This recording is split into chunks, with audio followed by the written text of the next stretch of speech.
12 del día con 8 minutos, 12 con 8, estamos de regreso acá antes de la reacción de la tercera en esta jornada de 1 de agosto, jueves 1 de agosto del 2024. Y vamos a adentrarnos a la conversación, a la entrevista, porque tenemos el placer de recibir acá antes de la reacción de la tercera al senador de la Democracia Cristiana, Iván Flores, además presidente de la Comisión de Seguridad de la Cámara Alta, quien, insisto, tenemos el placer de tener acá de cuerpo presente desde la reacción de la tercera. Senador, ¿cómo está usted? Muchas gracias por estar acá antes de la reacción. ¿Cómo le va? Gracias a ti, Rodrigo. Muy buenos días. No se preocupe, yo sé que ha sido un día agitado, partimos agosto y cuesta movilizarse, entonces... Y nos encontramos con los imprevistos, pues. Nos encontramos con un taco en el centro, con un taco en la costanera. Bueno, es lo que sufren los santiaguinos todos los días, ¿no? Diariamente. Nada se puede programar ni anticipar. Los que se levantan muy temprano, por cierto, que también con dirección al trabajo se encuentran con este tipo de problemas. Oye, senador, mira, me acabo de encontrar con una sorpresa. ¿Qué le trajeron? Me trajeron el cafecito. Pero siempre. Fantástico, a todos los que llegan acá desde la reacción, partimos por el café y después nos sentamos a conversar. Oiga, senador, quiero hablar de Venezuela, de los efectos políticos, por cierto, y de los no tan políticos, ¿no? Que ocurren de manera interna, también de manera externa, de lo que ha pasado desde el domingo a la fecha en ese país. Pero quiero partir por estos últimos, los no políticos, porque ayer escuchábamos la advertencia que hacía la ministra del Interior, Carolina Toá, de lo que podría generarse en nuestro país a propósito de lo que pasa en Venezuela. Y ella advertía de una intensificación, de que podría aumentar la ola migratoria de venezolanos a nuestro país. ¿Cómo caen esas palabras en el Senado? ¿Cómo caen esas palabras en su comisión, la Comisión de Seguridad que usted preside ahí en la Cámara Alta, tomando en cuenta que la ola migratoria no se ha detenido? Muy por el contrario, sigue. De hecho, hablamos hace poco rato con el alcalde de Alto Hospicio y nos decía, bueno, esto se ha calmado un poco, pero esto sigue ingresando gente. ¿Cómo recibe usted esa advertencia que hace la ministra del Interior? Bueno, no es una advertencia en el aire, es una advertencia que tiene asidero y que además tiene respaldo. Recordemos que en el mundo los procesos migratorios masivos no organizados se hacen producto de conflictos, ¿no? Se hacen producto de conmoción nacional, de estallidos nacionales, de guerras internas, y la gente escapa de los sectores o territorios en conflicto. Y en este caso, particularmente en el caso, la migración peruana, la migración colombiana, la haitiana viene de conflictos internos, las maras, la ingobernabilidad. La peruana, por una pobreza extrema, arriba del 50% en su momento, obligaba a la gente a salir. La colombiana por problemas de seguridad. Y la venezolana es muy marcada en la historia, que coincide con la elección del 2018. Con el anuncio en Cúcuta, pero particularmente con el temor y la preocupación de mucha gente en Venezuela que veía que sus propios derechos, derechos en general, ¿no? Estaban siendo vulnerados por el régimen y escaparon. Escaparon buscando mejor pasar, otros intentaron por la vía de refugio. Bueno, en ese caso podemos afirmar que el 60% de los venezolanos, que hoy día son más de la mitad de los migrantes ingresados en Chile, lejos la mayor cantidad, ingresaron entre el 2019 y el 2021. O sea, fue efectivamente una ola migratoria que trajo consigo no solamente una cantidad importante de gente que se ubica en Perú, terminan en Chile, también en otros países, también en Bolivia y otros. Sin embargo, junto con esta ola migratoria se nos vino el crimen organizado. El crimen organizado que ya empezaba a extender sus redes hacia el resto de Latinoamérica, es un problema mundial en paréntesis, pero muy particularmente en Latinoamérica, donde hoy día conformamos una región que es 3 veces más insegura que el resto del mundo y es 5 veces más insegura que Estados Unidos y que Canadá, y es 10 veces más insegura que Asia respecto a los homicidios. Ojo con eso. Es la región más violenta del planeta. De cada 10 ciudades, de las más inseguras, de las 10 ciudades más inseguras del mundo, 8 pertenecen a Latinoamérica. Y está ligado a la irrupción del crimen organizado. ¿Y cómo entra el crimen organizado con nosotros, Rodrigo? Entra porque en el trayecto de esta migración, que son trayectos lentos y largos, capturan a personas, reclutan a personas. y además se camuflan dentro de esas personas para poder entrar de manera ilegal y sin registro. Y el problema que tenemos hoy día en Chile, que además de tener casi 2 millones de migrantes, 1,5 millones más o menos, cifras redondas, que han tenido algún tipo de registro en nuestro país, con 180.000 más empadronados voluntariamente, hay una cifra negra que puede ser entre 100.000 y 300.000 que no han querido empadronarse, y la pregunta es ¿por qué? Entonces, cuando vemos esto en el contexto de lo que nos pasa, Rodrigo, el ministro Cordero lo ha dicho estos días, no puedo citar lo que dijo ayer en una reunión secreta en la sala del Senado, pero sí puedo decir lo que ha dicho públicamente respecto del lío de la cárcel de alta ya quiero ir a ese tema porque, bueno, se entrelaza, ¿no? Bueno, cierro lo de Sí. Venezuela entonces, Sí. diciendo que la ministra tiene toda la razón porque hay asidero para decirlo. Un lío O sea, como no este. debiera sorprendernos lo que dice la O ministra. sea, no, al revés. Yo creo que la ministra está advirtiendo lo que puede pasar con bastante certeza, porque así como están las cosas, ya con 16 muertos hasta ayer en la noche, Sí. producto de estos enfrentamientos, con Maduro intentando apresar a los dos líderes, a los ¿no? líderes de la oposición, ¿no? A los dos líderes de la oposición ya mandó la orden de captura. La Organización de Estado Americano intentó detener a Maduro, ahí tuvieron su propio problema. Bueno, en fin, está todo tenso. Y esto rebota para todos lados y lo más probable es que de no arreglarse esta situación, de no aparecer las actas y que demuestre que efectivamente hubo un manejo mañoso delincuencial de un proceso electoral. ¿Fraude para usted? Sí, sin duda. Ya. Yo creo que sí. Yo creo que sí. Y lo he venido diciendo hace rato, que el gobierno de Maduro no es un gobierno democrático ni por cerca, es una dictadura hecha y derecha. Y por lo tanto, yo creo que con los antecedentes que hay, con lo que circula, porque si no ya habrían mostrado las actas y todas completas a un par de horas después. Sí. ¿no? Senador, Y en eso, sí. Rodrigo, mira, lo que puede pasar en un par de días más de haber un estallido o de haber una conmoción nacional, la gente va a buscar salvar la vida. Y eso significa que vamos a tener, sin duda, una ola migratoria si esto no se repara. Y Chile no está preparado. La frontera sigue permeable. Ya, no estamos preparados para eso. No. Bueno, decía el subsecretario Monsalve que viajó anoche a la región, a la zona norte, para reunirse con las autoridades, para tratar de coordinar ahí en terreno, in situ, qué es lo que se puede mejorar. Él decía, bueno, vamos a tener que fortalecer todas las capacidades del Estado, todas. ¿Qué le compete al Senado? ¿Qué le compete a la Comisión de Seguridad, por ejemplo, de la Cámara Alta que usted preside? ¿Qué se puede hacer desde el Parlamento? Antes de eso voy a hacer algo como lo hacía en mis tiempos universitarios. Voy a revolver el azúcar con mi lápiz. Nos faltó la cucharita, no se preocupe. No te preocupes. Para que no sea tan amargo, por cierto. No, mira.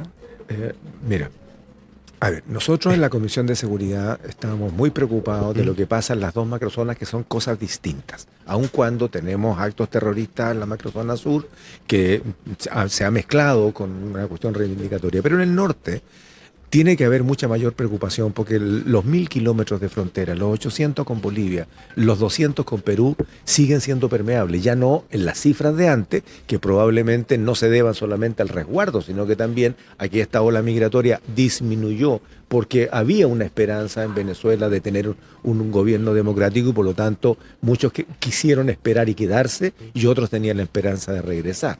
Bueno, en ese contexto, nosotros hace rato, 2 meses atrás, estamos pidiendo la conformación de una comisión unida entre defensa y seguridad, que tal como la tenemos para la macrozona sur, Sí. en donde cada vez que se renueva el estado de excepción, se reúnen los ministros del ramo con las jefaturas de las policías y otras personas, y estamos evaluando y revisando los procedimientos del Ejecutivo y cómo podemos ayudar desde el Legislativo. He pedido exactamente lo mismo y tomamos una decisión. La vamos a ratificar el día lunes, ¿no? Tenemos que tomar el acuerdo formal en la Comisión de Seguridad, pero ya extraoficialmente lo hemos planteado. Lo conversé con José Miguel Insulza, que preside la Comisión de Relaciones Exteriores. Y hay acuerdo, entonces. Y hay acuerdo Sí. entre los dos presidentes, tenemos que ratificarlo con otras comisiones para conformar una comisión unida, Relaciones Exteriores, Seguridad, para, junto con el Ejecutivo, convocar al Ejecutivo, empezar a ver qué otras medidas más se pueden tomar en el norte, ¿Y eso incluyendo... implica sesionar allá en el norte? Bueno, aquí hay dos cosas. ¿Ya? Nosotros sesionamos en sede legislativa porque ahí tomamos decisiones, van los ministros a Valparaíso, a veces nos hemos reunido también en otros lugares. Pero lo que importa en esto es que, entendiendo que es un problema a ver, aparte del problema de la delincuencia, del crimen organizado que tenemos en una condición muy preocupante en el norte, las cárceles están al 200%, ojo, sí. 200% de su capacidad, y en el caso de la de Arica ocupaban un 98% por extranjeros. Y entonces lo que viene es un problema de relaciones exteriores, porque Chile no va a poder solo, Rodrigo. Sí. Chile tiene que trabajar de una manera distinta con los países vecindarios. Estamos conversando con el senador de la Democracia Cristiana, presidente de la Comisión de Seguridad también del Senado, Iván Flores. Tengo una pregunta ahí, senador, a propósito de lo mismo, de lo que se nos podría venir dentro de los próximos meses, como advertía la propia ministra del Interior, Carolina Toa. ¿Hay que darle cobijo a esos migrantes? ¿Chile tiene que darle cobijo a esos migrantes? Bueno, qué difícil pregunta, ¿no? Porque... A ver, porque hay algunos parlamentarios que ya lo están sugiriendo. Sí, lo que ocurre... El diputado Ibáñez dijo que el presidente Boric aquí no se va a perder. Lo que ocurre, y que le va a dar cobijo a esos migrantes. Lo que ocurre es lo siguiente, y eso lo hemos dicho, y aquí hago un punto con el Partido Comunista y con algunos otros, en que se relativiza la defensa de los derechos humanos, depende del color político del país que los cause. En el caso nuestro, de la Democracia Cristiana, desde siempre, hemos condenado las violaciones de los derechos humanos, sea de izquierda, sea de derecha o sea de quien sea, y lo hemos dicho siempre. Y aquí, claramente, en Venezuela ha habido violación de los derechos fundamentales de las personas. Primera cosa. Lo segundo es que en ese contexto siempre Chile está, lo dice nuestro himno patrio, ¿no? Está por dar el asilo cuando sea necesario, porque nosotros lo recibimos, y particularmente lo recibimos de México, también de Venezuela, en fin. Se le salvó la vida a mucha gente que logró tener ese refugio y ese asilo allá. Sin embargo, aquí tenemos varios problemas adicionales, como son los problemas que ya hemos estado viviendo con una migración descontrolada, sin saber quiénes son los que ingresan, y entre medio el crimen organizado. Una cosa es el refugio, Rodrigo, y otra cosa es una migración descontrolada, una diáspora mucho más masiva de lo que ya hemos tenido. Hay 7 millones de venezolanos, y pudiese ocurrir que otros 7 millones decidan salir perdiéndolo todo. Entonces, aquí uno a ver, no digo que colisionen sus convicciones, pero aquí tenemos un sentido de seguridad interna, porque aquí está mezclado también el crimen organizado. Hay personas que están levantando voces, y yo creo que hay razones para ello, como se hace en muchos otros países con conflictos internos, que en las fronteras finalmente se instalan campamentos transitorios bajo la supervisión, la conducción y el alero de la Organización de las Naciones Unidas para los Refugiados, la ACNUR, y también del Programa Mundial de Alimentos de Naciones Unidas. Son campamentos transitorios. Porque ¿qué es lo que ocurre hoy día, Rodrigo? La gente que ingresa ilegalmente, ¿no? Es recibida y es comercializada, no solamente por coyotes, no solamente por crimen organizado, sino que por una industria que se desarrolla alrededor de ellos, donde los toman en la frontera por pasos no habilitados y también por pasos habilitados, y los conducen hacia Arica, los conducen hacia Iquique, y allí los dejan botados. Hay otros que los capturan. Senador, pues. Dos cosas que no me quedó claro. ¿Van a viajar las Comisiones Unidas de Defensa y Seguridad? ¿Van a juntarse en el norte? Sí, no. Sí, no. Son dos cosas distintas.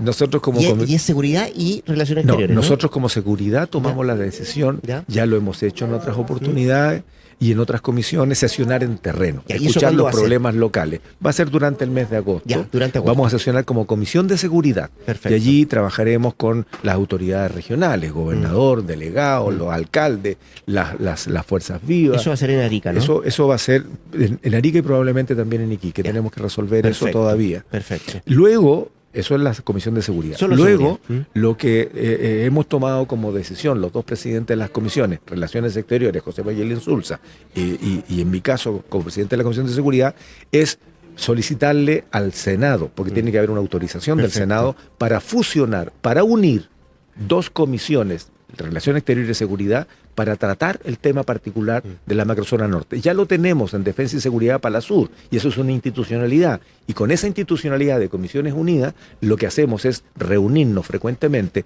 con la ministra del Interior, con el subsecretario, con la ministra de Defensa, con el comando conjunto, con las policías, y vamos analizando y vamos planteando preocupaciones, y se van sugiriendo soluciones a los problemas de la macrozona sur. Queremos hacer lo mismo, porque es más relevante todavía lo que ocurre en la macrozona norte. y lo vamos a hacer relaciones exteriores y seguridad. Por eso es que son dos cosas distintas. Senador Flores, le pregunto entonces, ¿usted comparte la visión, lo que sugiere el diputado Ibáñez del Frente Amplio de que le tenemos que dar cobijo a esos migrantes venezolanos que pudiesen llegar en los próximos meses al país? No tan rápido.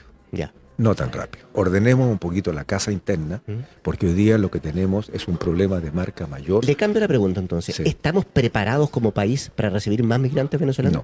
No, en absoluto. Podemos tener un colapso en salud, podemos tener un colapso en otros tipos de servicios que ya están presentando problemas. Y lo más complicado de todo, cuando es una migración controlada, convenida, todas las personas que ingresan son registradas, se sabe quiénes son, se sabe cuáles son sus oficios, se busca que el país pueda brindarle efectivamente un espacio. Pero cuando ocurre como ha ocurrido, la verdad es que, mira, si por último supiésemos quiénes son, ¿cuál es el problema hoy día en el interior de las cárceles, Rodrigo?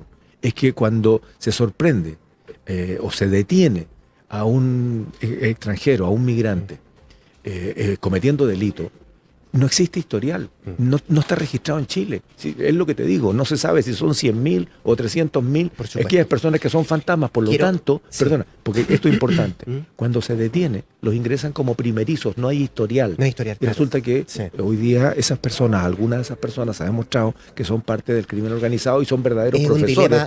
Y los mezclan con los primerizos nuestros. Que es algo que ha dicho varias veces el ministro de Justicia Luis Cordero en esta situación. Pero antes de ir a la cárcel, porque también me interesa hablar con usted. No vayamos a la cárcel. Hablar de la cárcel, digo. Sí. Oiga, senador, ¿cómo entra en esta ecuación? ¿Cómo entra en esta ecuación? Porque estamos hablando de una posible, como decía la propia ministra de Interior, intensificación de esta ola migratoria venezolana. Estamos hablando de ciudadanos venezolanos. ¿Cómo entra en esa ecuación de se les da o no se les da cobijo? ¿Estamos o no estamos preparados? El hecho de que el gobierno de Nicolás Maduro, el gobierno proclamado por el Consejo Nacional Electoral el domingo pasado, haya decidido y le haya pedido y exigido a las autoridades chilenas el retiro de su cuerpo diplomático de Venezuela. Bueno, lo que hizo Maduro, simple y llanamente, fue romper relaciones con 7 países, una cosa brutal. Y nosotros, pese a que habían voces también que le decían al presidente Boric, rompa relaciones con Venezuela, muchos de nosotros dijimos, por favor, no. O sea, si hoy día nos está costando expulsar a 20.000 personas que tienen orden de expulsión, y en la condición venezolana no puede ser peor, digamos, porque finalmente no aceptan aviones de la Fuerza Aérea Chilena, no aceptan o las condiciones que pusieron para la línea aérea que ellos sugirieron y se transformó finalmente en un tapón. Era una solución, pero que finalmente ellos mismos la frenaron. Y mandar a 2 venezolanos expulsados por cada vuelo comercial, con 4 policías, con un enorme costo, ¿cuánto tiempo, cuántas decenas de años nos vamos a demorar en expulsar los que ya tienen orden de expulsión y no se pueden expulsar? Por esa razón, nosotros dijimos, aquí hay que aguantar hasta que podamos, porque no podemos romper relaciones con Venezuela, porque esto se trata entre Cancillería. Y nos han mentido y nos han dilatado, y hoy día con esta excusa, y que se la hacen justamente a los países del Cono Sur, fíjate, imagínate, o sea, lo que está pasando es súper delicado. Porque ¿con quién negociamos la repatriación, la expulsión? Y lo que está haciendo el presidente Lula a mí me parece bien interesante, a propósito que el presidente Lula va a estar aquí unos días más, y yo creo que lo que tiene que haber es un acuerdo entre los países del Cono Sur, particularmente entre los que Venezuela rompió relaciones, porque algo vamos a tener que hacer para expulsar a los que tienen que ser expulsados o contener a una eventual ola migratoria, y esto Chile no puede solo, Chile no puede solo. ¿Necesita el presidente Boric hablar con sus pares? Pero es urgente. Viene la próxima semana el presidente de Argentina, Javier Milei. Sí. Entiendo que no es una visita oficial, pero debiera buscarse el espacio para que pudiera juntar y hablar Boric con Milei a propósito de este tema. Se transformó en un problema regional, más allá del problema político, más allá de la triste realidad que vive un país tan poderoso y tan potente como Venezuela. Recordemos que tiene la reserva más grande del mundo de petróleo, por lo tanto tiene un potencial enorme para hacer las cosas bien. Entonces, ¿debiera hacer el esfuerzo el gobierno de Chile? Pero completo. De tratar de hablar con Milei, que viene la próxima semana, por ejemplo. Si yo le pudiera hacer una recomendación al presidente de la República es, saquémonos las consignas, saquémonos las diferencias, saquémonos todo lo que hemos pensado y dicho respecto de quienes conducen los estados vecinos y pongámonos de acuerdo, porque este es un problema común. Mira, cuando Maduro rompe relaciones con Perú, rompe con Brasil, rompe con Chile, lo que está haciendo es generar un corredor parejito para que la ola migratoria desesperada se venga para acá, porque en Estados Unidos no los van a aceptar. Y lo que nos pasa a nosotros, Rodrigo, es que cuando los peruanos están actuando con mucha firmeza, pero finalmente ellos vienen, si logran tener la posibilidad, van en tránsito hacia Chile.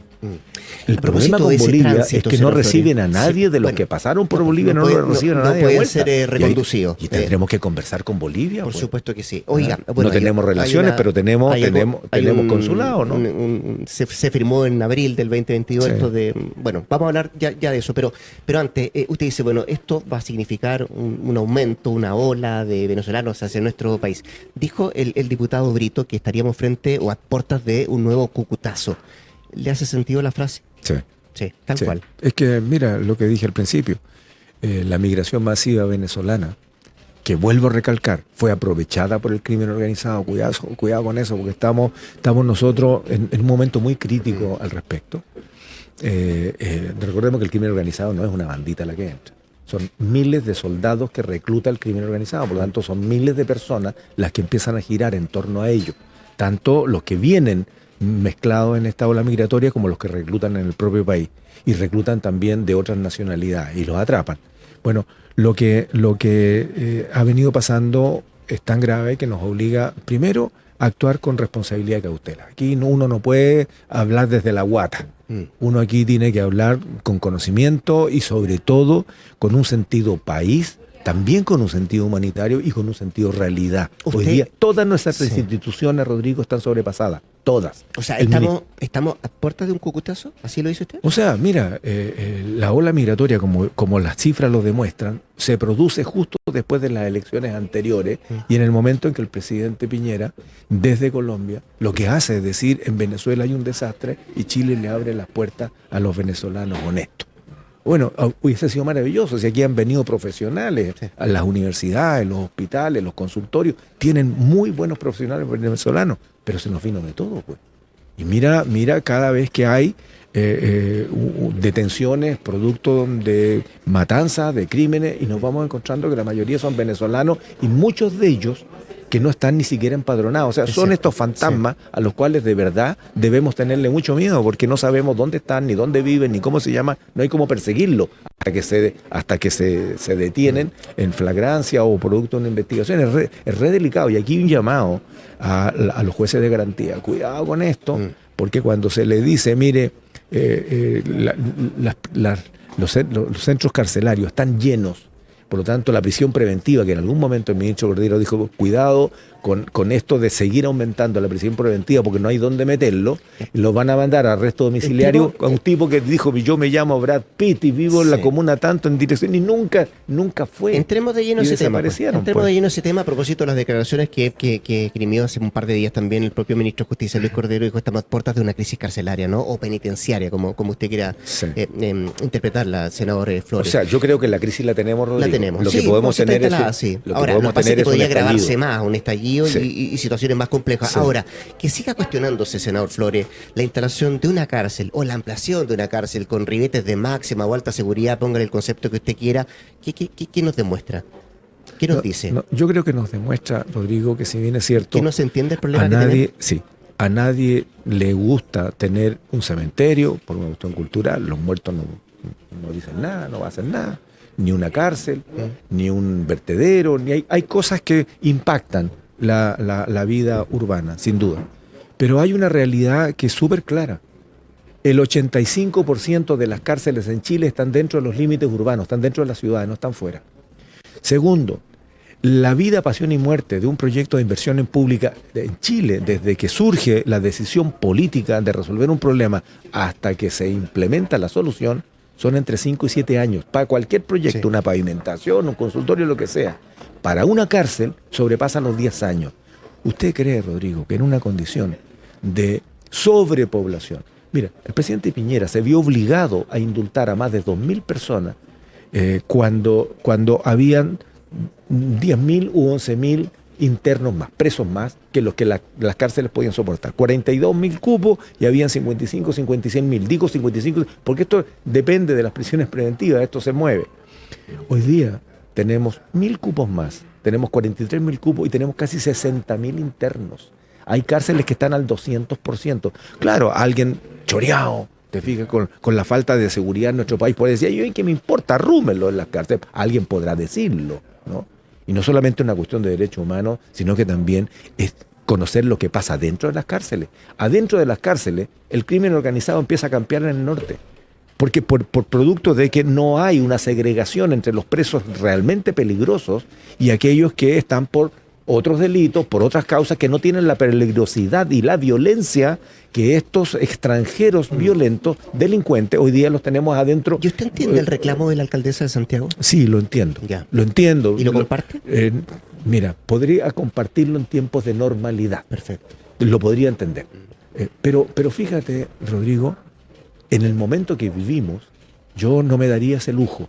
Y digo un lujo porque si bien es cierto, puede ser comprensible que nadie quiere seguir impactando más un sector, es el único sector de Chile en donde están el Centro de Justicia, sí, el penal más grande de Chile, la cárcel de alta seguridad, la dependencia de alta seguridad y además dependencias del ejército. No puede haber un lugar más seguro que ese para hacer una ampliación, si no van a construir una cárcel nueva. Es una ampliación de la cárcel actual como cárcel de seguridad para 500 personas. Todo eso puede ser subterráneo, pueden tomarse montones de medidas. Mira, si no se actúa ahora ya, tenemos alrededor de 1.500 plazas necesarias de ubicar de personas de alta peligrosidad. ¿Dónde las colocamos? Si tenemos, creo que son 600 plazas, no estoy seguro, de alta seguridad. ¿Dónde los mete? ¿Mezclados con los demás? Me quedan 2 minutos, senador. Pucha. Yo sé que... Entonces, mira, sí, te cierro la pregunta, sí, porque yo no eludo respuestas. Sí. Yo creo que en este momento no queda otro camino que construir la cárcel allí y tiene que entenderlo la alcaldesa, independientemente del proceso electoral que se vive, independientemente de que puedan haber vecinos choreados. Este es un tema país. Es un tema país, pero también de la región metropolitana, hay que entender eso. No existe otra posibilidad hoy día, ni en el corto plazo, ni en los próximos años, de construir una cárcel de seguridad que no sea allí. Otros sitios, mira, independientemente del fast track para la permisología, seguimos teniendo problemas porque hay que defender el medio ambiente, porque hay que defender el entorno. Todo eso lo creemos. Si hemos aprobado normas restrictivas, producto de la necesidad de defender el medio ambiente. Pero los trámites medioambientales, los estudios de impacto ambiental demoran años y no tenemos ese tiempo para darle estabilidad a Chile respecto de lo que nos ocurre con el crimen organizado y la delincuencia. Entonces la cárcel tiene que construirse ahí. Ya, el desafío es que en un minuto me dé 2 respuestas a 2 preguntas que me quedan. Eso me va a costar harto. Pero tratemos. La primera, ¿se ha equivocado rotundamente a su juicio el Partido Comunista en la postura que ha adoptado respecto a Venezuela? Sí. ¿Y debiera alinearse con la opinión que tiene el presidente Boric? Sí. Listo. ¿Y si no quiere alinearse, debiera salir del gobierno? Esa es una decisión que tiene que tomar el conglomerado, porque no es solamente una decisión unilateral si ellos quieren estar o quieren salir. Yo creo que hoy día el Partido Comunista tiene que definirse respecto de su postura, más allá de lo de Venezuela. ¿En qué estamos con los derechos humanos? ¿Los defendemos cuando los gobiernos son de derecha o militares? ¿O los defendemos a todo evento, independientemente que sean amigos nuestros o compañeros de partido? A mí me da lo mismo gritarle a alguien de izquierda o de derecha que está violando los derechos humanos. Yo no lo relativizo. Y me sorprende mucho que el Partido Comunista, que es tan ordenado, esté haciendo lo contrario en el caso de Venezuela, claramente. Los derechos los han violado, no de ahora, no producto de esta vulneración de la democracia en una elección fallida. Sí. Lo vienen vulnerando hace mucho rato. Si no, pregúntenle a los venezolanos que se van. Necesito un concepto para que me defina el hecho de que sea Alejandro Navarro el candidato del oficialismo como gobernador de la región del Biobío. Yo no tengo problema con Alejandro. Alejandro ha tomado postura muy clara. ¿Usted apoya esa candidatura? Yo no sé. A ver, yo no soy de esa región. No me corresponde a mí apoyar. Pero hay algunos parlamentarios de su partido que no están muy de acuerdo con la candidatura de Navarro. Mira, yo no tengo problemas con Navarro. Navarro ha sido siempre un luchador de la calle. Un soldado de Maduro, dijo. En algún momento, si bien es cierto, participó. Yo no sé lo que ha dicho Navarro, yo no le he escuchado ahora a Navarro. Así como el presidente Boric ha cambiado de opinión producto del sentido de realidad de las cosas, distinto estar hablando desde la calle a estar hablando desde la habitación del cargo de presidente de la República. Por esa razón, más que voltereta, yo creo que el presidente ha asumido un sentido de realidad de lo que le corresponde hacer, pese a lo que dijo hace algunos años, poquitos atrás, hoy día está diciendo otra cosa, y me parece que eso corresponde a habitar el cargo.